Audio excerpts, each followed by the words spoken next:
Assalamualaikum warahmatullahi wabarakatuh. Alhamdulillahi wassalatu wassalamu ala Rasulillahi sallallahu alaihi wasallam. Tentunya bersama saya Dery Ansyah. Saya kembali hadir di sini tentunya dengan program yang paling ditunggu-tunggu. Berhubung pemirsa Umat TV ini menunggu kira-kira sesi keduanya kapan ya. Pas banget kali ini saya hadir tentunya di program kesayangan Anda semua, di mana lagi kalau bukan di Wisata Imani sesi kedua. Tentunya kalau kita mendengar kata wisata itu identik dengan jalan-jalan, rekreasi, hiburan, dan lain sebagainya. Yang pasti untuk di program kali ini wisatanya berbeda. Memang kita jalan-jalan, berwisata, ya. Namun ini adalah kita mengunjungi tempat-tempat yang berhubungan dengan nuansa Islam. Yang tentunya tempat yang kita kunjungi ini adalah untuk menambah tingkat atau kualitas iman kita. Sesuai dengan nama programnya Wisata Imani. Membuka episode pertama di sesi kedua kali ini, saya sekarang berada di rumah Allah, tentunya di Masjid Cut Mutia, daerah Menteng. Nggak asing kan? Iyalah, ini masjid sudah lama berdiri. Kalau menurut saya sih dari tahun 1910 kalau nggak salah ya. Nanti kita akan ngobrol-ngobrol lebih lanjutnya. Seperti apa sejarahnya, apa kegiatan di dalam masjid ini. Lengkap semuanya bersama imam masjid ini. Tentunya bersama Ustadz Amin Mustafa, hafizahullah ta'ala. Kira-kira di mana beliau ya? Kita ke sana ya. My heart is so full of regret. Forgive me. Now is the right time for me to repent, repent, repent.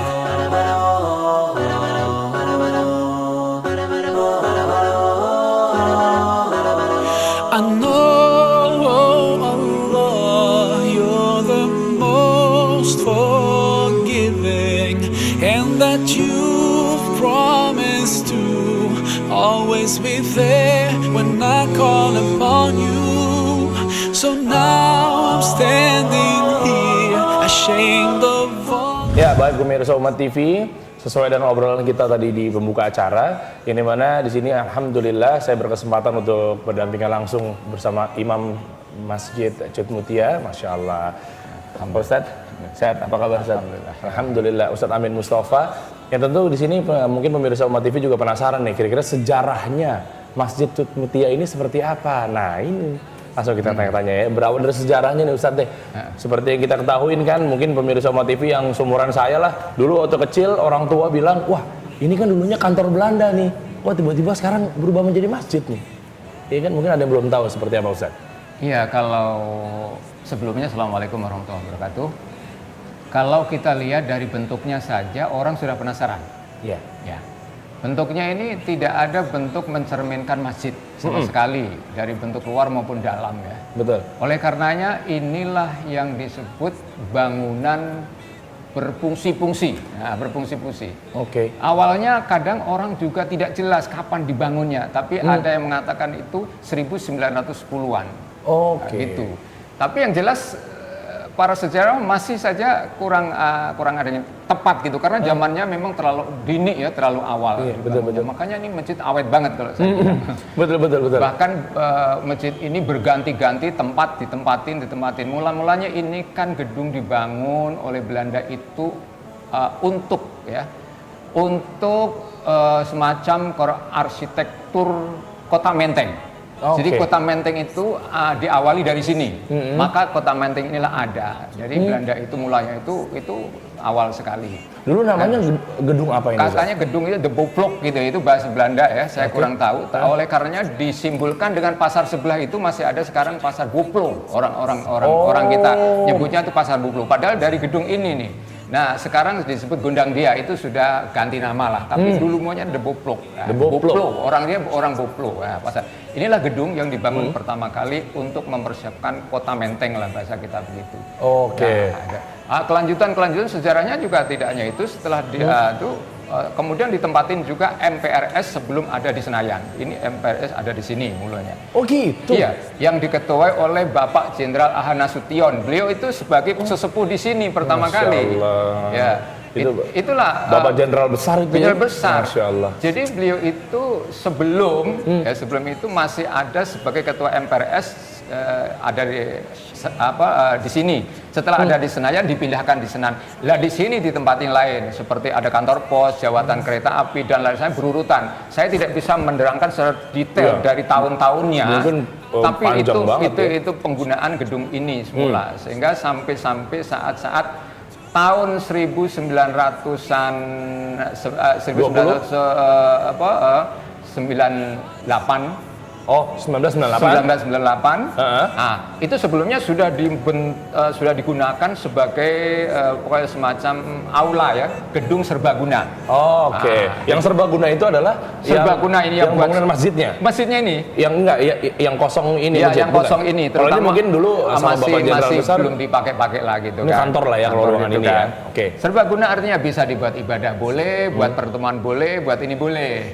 Nah, akhirnya lama sekali, kemudian sampai tahun 1998 oleh wakil gubernur ya, pada saat itu diberikan SK untuk dijadikan masjid, secara khusus ibadah. Tahun 98. 98 itu. Ini sah nih bahwa ini adalah masjid tidak ada digunakan untuk serbaguna, mungkin di tempat pertemuan apa segala macam gitu ya Ustaz ya. Dan sebelum itu pasti lebih banyak digunakan hal-hal yang lain yang sifatnya mungkin jamaah sosial atau macam-macam.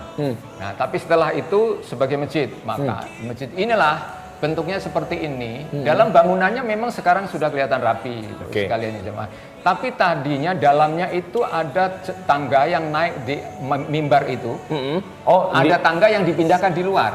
Persis di samping mimbar. Persis di depan mimbar. Oh, depan mimbar. Karena itu memang tangga naik kanan dan kiri untuk menjangkau lantai 2. Oh, gitu. Nah, itu lantai 2. Tadinya mungkin saya bayangkan sempit banget. Emang saya waktu daftar masuk ke sini tahun 90 itu masih kumuh. Itu langsung itu sudah dipindahkan rapi ya. Tinggal awal itu Ustaz berarti udah jadi imam di sini atau? Udah ya. Saya langsung ya istilahnya dipakai imam gitu kan. Waktu tahun 92 atau sampai ke sekarang. Nah, kemudian kita lihat ada tangga di luar sekarang. Itu tujuannya adalah supaya ruangan dalam atau aula dalam yang utama ini agak sedikit luas. Kesannya luas. Berarti ditambah? Enggak ditambah, tapi dibuang tangganya itu dikeluarkan supaya mendapatkan kesan luas untuk jamaah. Karena kan ada banyak-banyak bangunan kan takutnya sempit ya. Di sini kita bisa lihat dan ini memang antik, perlu dijadikan wisata semacam religi ya. Iya. Sesuai dengan program kita wisata imani. Religi. Sebab di sini masjid ini pasti orang bertanya-tanya, bukan karena kok begitu enggak mewah ya. Kalau dihitung mewah, memang tidak mewah dalam tampilan, tapi mewah dalam sejarah. Nah, ini pemirsa. Mewah dalam sejarah, coba bayangkan. Di luar kok nggak ada kubah masjidnya. Kalau di luar mungkin nggak ada kubahnya, bangunannya kelihatannya kok cuma segi 4 saja, tidak ada macam-macamnya gitu. Tapi begitu kita masuk akan disuguhkan sebuah pandangan yang menakjubkan. Masya Allah. Nah, betapa tebalnya itu tembok. Coba ingat, ini asli loh, pemirsa Mat TV bisa dilihatin. Berarti yang kayu-kayu di belakang ini asli. Ini berarti masih asli bawaan Belanda ya? Coba rolling door-nya, ogleknya kalau bahasa kitanya, ogleknya buat nutup pintu itu masih asli setebal apa? Coba dilihat masih ada. Benar-benar. Kayaknya saya bilang nggak bisa rusak deh ini. Oke, berarti sampai dipastikan ini nggak mungkin boleh dirubah-rubah atau gimana? Boleh. Jadi karena kemewahannya, keistimewaan ini bukan karena tampilan yang tapi tampilan sejarahnya memang benar-benar luar biasa. Temboknya saja itu hampir 1/4 setengah meter itu. Setiap tembok lah ya. 1 meter jangan tanya tiang utama itu ya, jangan. Ukur sendiri. Oke, Ustadz mancing berarti saya mau tanya kalau gitu ya, pemirsa. Tiang utamanya gimana tuh dari kekokohan bentuknya? Coba situ pakai dekapan 2 orang misalnya. Silakan kamu muat. 2 orang ya? 2 orang lah, jangan 1 orang. Gede banget berarti ya? Dekapan. Bahkan Istiqlal bisa saya katakan kalah. Oh gitu? Modelnya, gedenya ya, tebalnya. Iya kan Istiqlal juga ada tuh di tengah tuh. Gede ya, tapi dia bulat modelnya, enak didekapin. Ini segi 4. Masya Allah. Dan perlu diketahui bahwa ini tidak pakai semen loh. Nah, terus pakai apa? Ya nggak tahu, tapi yang betulnya kata dia pakai putih telur. Aduh, berapa banyak saya nggak tahu. Tapi mungkin yang jelas tidak ada bentuk semen ketika kita kita buka ya, putih, keputih-putihan seperti itu, putih semua. Oke. Dan ketika dibor itu berapi. Jadi kalau mau masang instalasi di sini itu agak sulit. Oke, makanya jadi sebelum menuju ke langkah untuk mengutak-ngatik, menambah-nambahin atau merenovasi, kita mikirnya pertama gimana cara ngerenovnya ya? Susah Susah, sekali. dirombak juga Ini susah. memasang instalasi listrik seperti ya listrik tetap saja di luar karena memasukkan kabel di dalam tembok itu sangat makan waktu. Dibor nggak bisa? Dibor berapi. Oke. Ini coba ya. Kokoh berarti kokoh ya? sekali. Nah, inilah Masya bangunan Allah. dulu sama sekarang bedanya begitu. Maka ini yang dinilai bukan kemewahan dari tampilan, tapi kemewahan sejarahnya inilah. Oke, yang betul. Coba kita akan mundur sedikit. Ini saya menarik tadi ini pemirsa Umat TV. Itu sampai akhirnya dicetuskan bahwa ini masjid.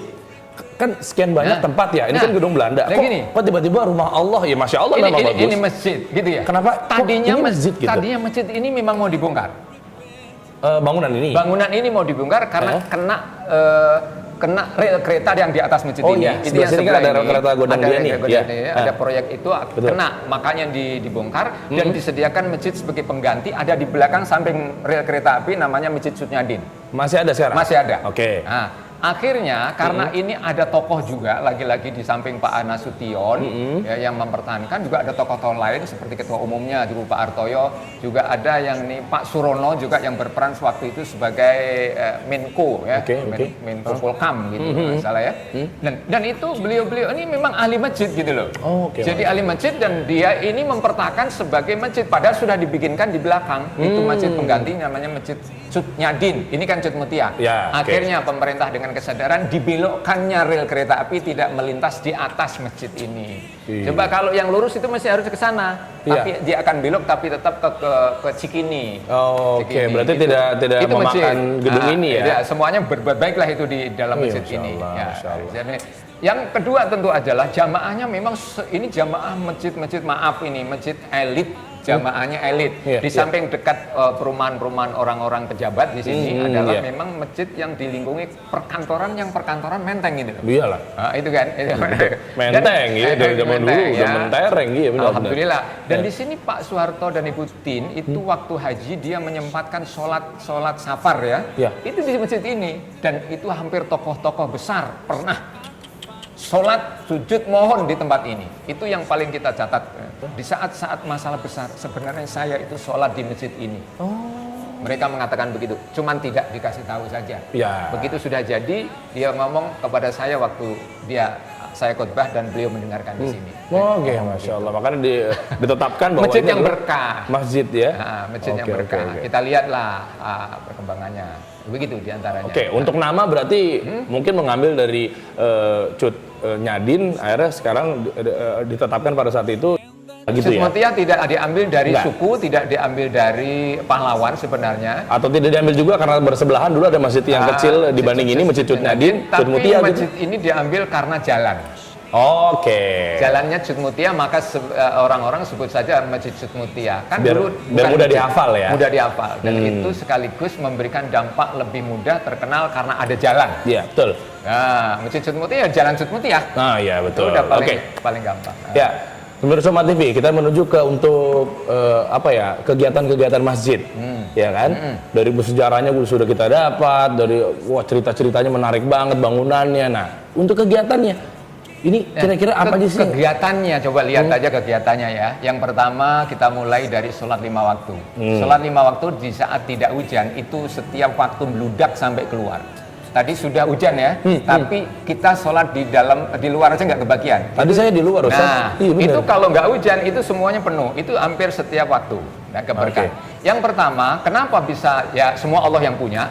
Yang pertama adalah kita menyajikan semuanya untuk jamaah. Pertama, kata Nabi, wangikan masjid kamu. Yang nomor 2, bersihkan masjid kamu dan nyamankan orang yang beribadah di dalamnya. Jangan sampai berkesan ibadah di masjid lebih parah daripada di rumah. Lebih parah ya. Sehingga orang dibalik lebih nyaman ibadah di masjid daripada di rumah. Itu komitmen dari pengurus, dari kita semua. Apapun yang terjadi harus ada terus dengan fasilitas apapun yang kita miliki harus bisa membuat mereka jamaah lebih nyaman di masjid daripada di rumah. Nah, langkah-langkahnya yang dibikin sama Ustadz ya selaku imam di sini dan juga mungkin teman-teman DKM gitu seperti apa kira-kira nih? Langkah-langkah yang pertama adalah di samping kita tidak menafikan semua karyawan yang ada atau teman-teman saya yang ada, yang bagian kebersihan tanggung jawab pada kebersihan, yang keamanan tanggung jawab ke keamanan dan itu harus. Dan saya sebagai Ustadz bertanggung jawab mengisi rohani-rohani mereka yang tidak ada di rumah. Contoh, habis sholat duhur rutin diadakan sebuah kajian singkat, namanya kultum. Rutin. Habis asar rutin diadakannya. Habis maghrib agak panjangan. Nah, sampai habis subuh, isya agak sedikit karena mentok terlalu panjang maghrib sampai isya itu diadakan. Itu yang harian. Dan pada subuh ada. Ada pada subuh. Dan itu diusahakan dari semacam tanggung jawab ustadz-ustadznya itu. Nah itu harus ada ustadznya yang mampu untuk memberikan pelayanan itu. Kalau nggak bisa terlalu ambil orang lain. Tapi kalau ustadznya masih sanggup dan bisa dan diusahakan bisa, itu harus ada karena tidak ada di rumah. Dan inilah yang ciri khas Masjid Cut Mutia. Benar, berarti majelis ilmunya ada, bukan saja aktif sholat, semua, aktif semuanya. Berarti para thalabul ilmu nih rutin buat pemirsa Umat TV mampir ke sini rutin ya berarti ya. Takutnya kan di luar sana apalagi anak-anak muda pengen mampir ke Masjid Cut Mutia, takutnya ntar nggak aktif nih majelis talimnya nih. Majelis talim ini memang umum, tapi ada yang khusus yaitu bagi remaja masjid, anak-anak muda lah. Cara sistem pengajiannya juga mungkin beda ya. Itu ada pada hari Minggu. Itu gimana? Hari Minggu. Jadi mereka punya waktu ditentukan hari Minggu ada pengajian. Dia datang di sini, semuanya datang anak-anak mudanya. Itu waktunya biasanya habis duhur ada di atas lantai 2. Nah, tidak di atau mungkin dengan cara-caranya juga hanya pengajian anak muda, ada yang pengajian di luar dengan cara mungkin membagi-bagi sesuatu.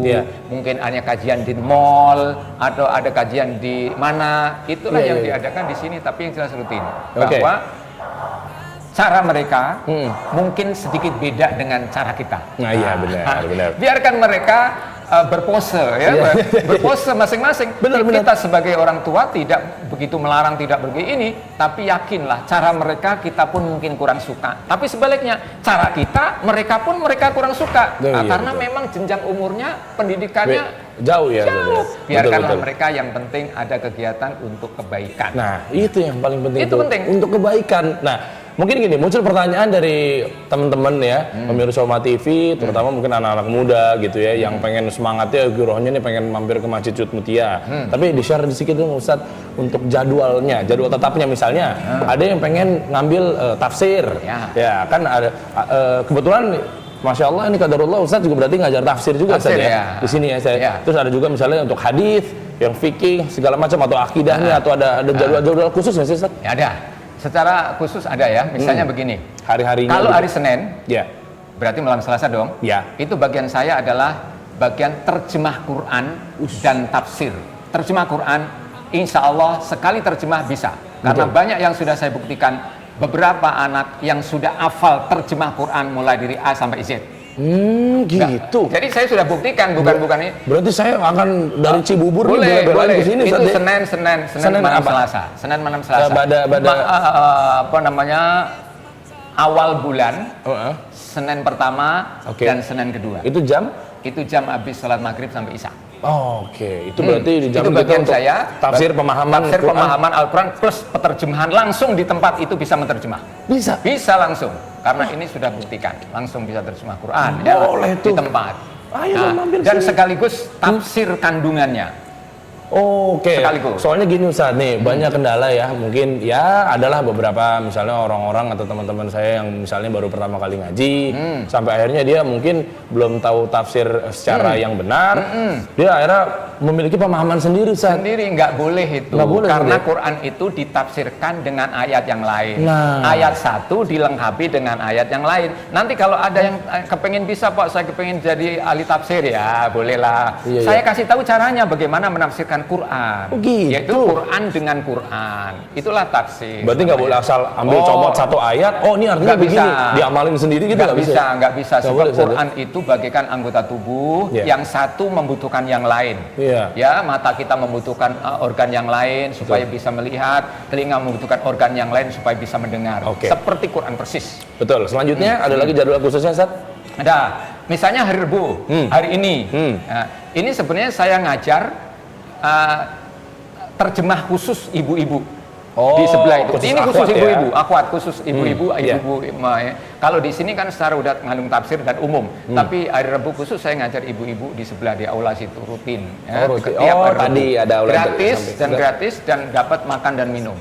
Wih, enak banget. Dapat. Ilmu dapat. Ilmu Perut juga dapat. Nah, Iya, itu iya, bener. terkenal dengan pengajian makan dan minum kalau ini, Mbak. Oh, gitu. Karena ibu-ibu semuanya. Oke. Nah, Selanjutnya? Kemudian selanjutnya di hari-hari lain ada pembagian khusus, ada fikih, ada hadis, ada tentu di hari-hari berikutnya, hari Selasa, Rebu, Kamis, bahkan sampai Jumat, malam Jumat juga suka ada ketika itu dibutuhkan. Tapi rata-rata ada. Nah, itu. Pasti ada ya. Nah, kemudian minggu rutin. Minggu rutin itu adalah pengajian umum di aula. Itu rutin minggu, setiap minggu. Oh, oke. Itu pembahasannya apa materinya? Maaf, bukan minggu, hari Selasa. Hari Selasa rutin. Selasa Itu pagi. pematerinya Pembahasannya umum, bukan. Pembahasannya umum dari ustadz dan ustadzah. Dibutuhkan yang mana? Oh, oke. Selasa ya. Selasa Oke. pagi. Siap kalau gitu. Kegiatannya rutin seperti itu. Rutin ya, Ustaz ya? Dan juga yang paling penting adalah remaja setiap Ramadan itu mengadakan pesta besar. Pesta bukan pesta pesta kegiatan maksudnya. Oke, ini kita makin kerucut lagi nih, makin mendalam nih. Tadi kan acara luar, ibaratnya. Nah, sekarang ini lebih ke internalnya dari Masjid Hidayat Mutia sendiri. Misalnya untuk ke DKM-annya lah. Nah, ini mungkin Ustadz bisa bocorin sedikit sistem, struktur yang benar untuk ber-DKM dalam sebuah masjid itu seperti apa? Coba. Jadi sebelum kita bekerja itu ada sistem, ada sistem struktur pengurus. Ya, betul. Dan setiap pengurus itu menjalankan tugasnya masing-masing. Itu harus tentu. Tidak usah banyak mengkoreksi orang lain yang bukan pekerjaannya. Nah, ini berbagi, coba berbagi tipsnya gimana? Tipsnya gini, misalnya saya sebagai imam ya, saya ditugaskan jadi imam, jadi bagian dakwah imam. Saya harus bagaimana bisa menyuguhkan tampilan-tampilan dakwah saya di masjid ini, dan saya juga harus bisa menampilkan jadi imam yang bisa didengarkan, diikuti oleh jamaah kita dalam arti memuaskan. Itu terus menerus. Tajwidnya, tartilnya apa yang butuhkan dari saya sebagai bidang saya harus bisa memberikan sesuatu yang dia minta. Kalau contoh imam. Nah, keuangan begitu, tidak ada keuangan yang sifatnya aku juga boleh, nggak ada sama sekali. Semua harus melalui jalur yang ditentukan. Bendara ya bendara, dia hanya pegang uang. Selain itu tidak ada yang pegang uang. Jadi di masjid ini kalau minta sembarangan nggak bisa. Oh iya. Nggak bisa, karena ada prosedurnya dan dia tidak ada urusan pegang-pegang itu. Tidak ada sama sekali. Kalaupun ada honor ya ada honor aja. Itu setiap bulan diberikan, udah jelas gitu saja. ya. Jelas, tidak ada. Itu pun pekerjaan, coba lihat. Bagi yang tukang sapu tidak boleh berhenti pegang sapu. Oh gitu. Tapi kalau sholat ya taruh dong, Ustaz. Lain. Artinya gini, tidak ada istilah nyapu pagi, nyapu sore, tidak ada. Sapu adalah tugasnya ketika tempat itu kotor. Ya sudah, ketika tempat itu kotor harus dibersihkan. Inilah coba lihat Masjid Mutia, walaupun atasnya sedaun itu kotor terus ya. Tapi alhamdulillah bawahnya agak sedikit ya bersih. Karena memang itulah tugas. Makanya sesuai dengan namanya kan DKM itu berarti Dewan Dewan Kemakmuran Masjid. Kemakmuran Harus Masjid, makmur Ustaz, ya? di bidangnya masing-masing. Dan secara akumulasi menjadikan jamaah itu makmur di dalamnya. Makmur tenang dalam kebersihannya, makmur dalam keamanannya, makmur dalam religinya, ingin mendapatkan sesuatu yang tidak ada di tempat lain, di sini masuk dapat. Makmur yang terakhir juga tenang ibadah di dalam masjid ini, karena coba lihat sejuknya, wanginya, bersihnya, dan ini sudah dikenal di seluruh Nusantara. Bukan hanya di sini. Kalau Masjid Mutia terkenalnya wangi. Oh iya benar. Karena memang alhamdulillah ya itu proses ya, tidak ini proses semuanya. Berarti bisa dibilang nih berarti apa ya? Mengamalkan hadis Rasulullah SAW ya. Ayo makmurin masjid. Makmurkan masjid. Makmur itu apa loh? Makmur itu segalanya terlihat indah, maju dan lebih maju. Itu makmur. Kebersihannya bagus. Keamanannya bagus, imamnya bagus, ilmunya bagus, ngajinya bagus, itu makmur. Jangan di satu sisi menonjol, di satu lain ambruk. Ya tidak diinginkan begitu. Masya Allah. Makanya kita kita punya ilmu, mudah-mudahan pengurus-pengurus ataupun teman-teman kita yang ada dimanapun mencontoh hadis Nabi itu, wangikan masjidmu, tenangkan ibadahmu, ya, jadikan jamaah itu lebih tenang ibadah di masjid daripada di rumah, pasti diterubutin orang. Barakallahu fiik. Oke lah, Ustaz, kalau gitu terdekat deh kegiatan-kegiatan, mungkin ada event apa gitu yang mungkin pemirsa Uma TV juga yang kebetulan misalnya rumahnya daerah sini nih, atau yang jauh juga nggak masalah. Gini. Gimana, ada Coba lah setiap minggu datang ke sini, setiap minggu, hampir setiap minggu itu ada kegiatan yang masuk di dalam sini itu dari eksternal ya, dari jamaah luar yang mengadakan kegiatan di situ rutin. Di antara adalah ada semacam hijabos, ada tato, ada kesehatan, ada bekam, ada macam. Di sini hampir tiap minggu rutin. Hari Minggu pagi. Ya pagi jam 10 sampai jam 12. Oh, hijabos banyak Ustaz ya? Oh, berarti akhwat-akhwat muda banyak. Penuh sekali. Tapi di sini ada program ta'aruf gitu nggak sih? Ta'aruf dipersilakan. Karena itu ta'aruf di masjid itu lebih baik daripada ta'aruf di pasar. Tuh, makanya saya bahas di sini, bener di pasar berisik. Dan terus terang saja saya mendapatkan ta'aruf dari masjid.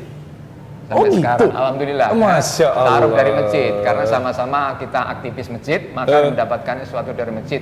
Dan ketua umumnya itu juga dari sini, dari masjid ini. Dan ketuanya satu juga dari masjid ini. Jadi ta'aruf antar mereka. Di sini remaja, putra dan putrinya, itu bisa ta'aruf. Bisa, kalau minta jodoh tapi nggak pernah ketemu di masjid, gimana minta jodohnya? Susah. Iya kan, kita juga harus berusaha, Ustaz. Iya, ditanya, Pak, doain saya supaya minta jodoh. Nah, temanmu siapa? Disebutin, ini perempuan, ada Anissa, ada Nur, ada. Lah mana lakinya? Ya nggak ada lakinya, ya nggak dapat jodoh-jodoh. Aduh, di masjid komplit gitu loh. Lengkap juga di sini ya. Hampir semuanya banyak sekali. Ya, mungkin ada lagi yang tambahin Ustaz buat pemirsa Uma TV. Terutama adalah saudara-saudaraku yang ada di luar, bahwa ternyata masjid itu adalah tempat kita yang terakhir loh.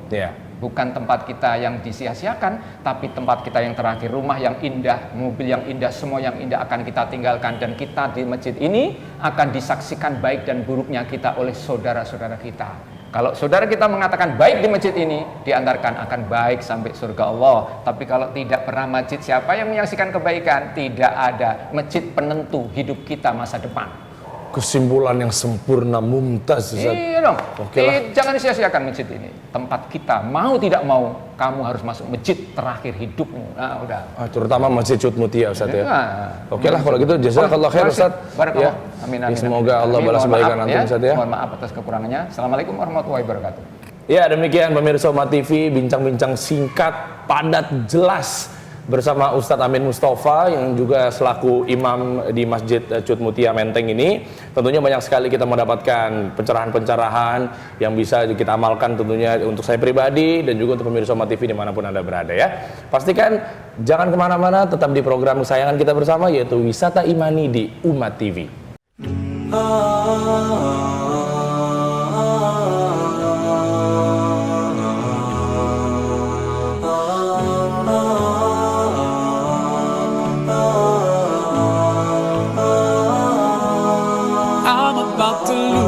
The battle and cross the line.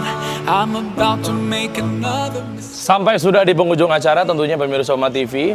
Ya, yang pasti baru saja kita mendapatkan pencerahan dan juga ilmu yang bermanfaat ya bersama Ustadz Amin Mustafa hafizahullah taala tentang bagaimana berdirinya Masjid Cut Mutia ini yang tadinya dari kantor Belanda sehingga menjadi masjid, sejarahnya, kegiatan-kegiatannya ya dan lain sebagainya sudah berhasil kita cari tahu ya bersama Ustadz.